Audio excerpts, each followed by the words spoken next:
Dead battery blues? No problem. We've all been there. Picture this. It's a chilly morning and your car refuses to start. You turn the key, but nothing happens.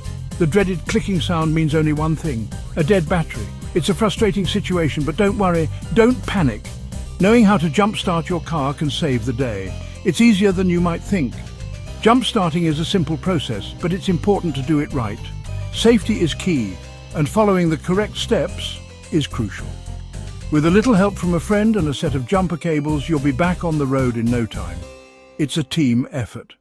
This guide will walk you through the process step by step, ensuring your safety and a successful jump start.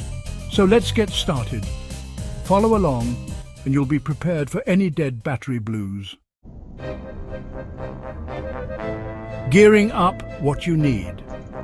Before you begin, you'll need two essential things to get started: a reliable set of jumper cables and a car with a fully charged working battery.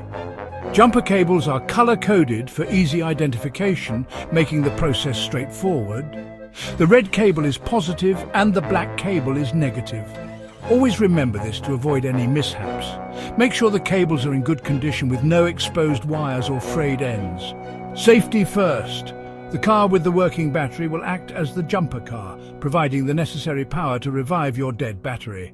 Ensure both cars are turned off before connecting the cables.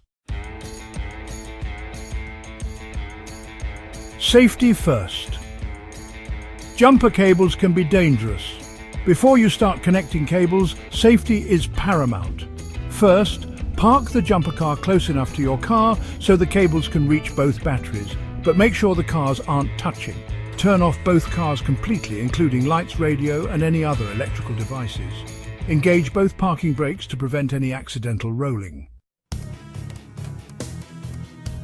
Jump-starting, a step-by-step guide. Now let's connect the jumper cables. This process is crucial for safely jump-starting your car. Step 1. Connect the red positive cable to the positive terminal of the dead battery. Make sure the connection is secure. This terminal is usually marked with a plus sign. Double-check to avoid any mistakes.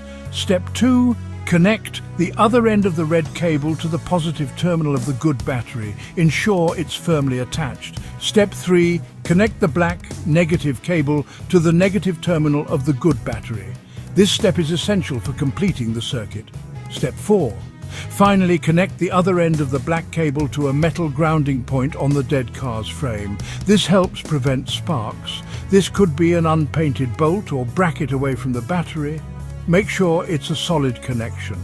Now, start the jumper car and let it run for a few minutes. This will transfer power to the dead battery. Then try starting your car. If it starts, great. If not, don't worry. If it doesn't start immediately, wait a few minutes and try again. Sometimes it takes a bit longer for the power to transfer. Once your car starts, let both cars run for a few more minutes. This ensures the dead battery gets enough charge. Then carefully disconnect the cables in the reverse order you connected them. Be cautious to avoid any sparks. Finally, drive your car for at least 15 to 20 minutes to recharge the battery.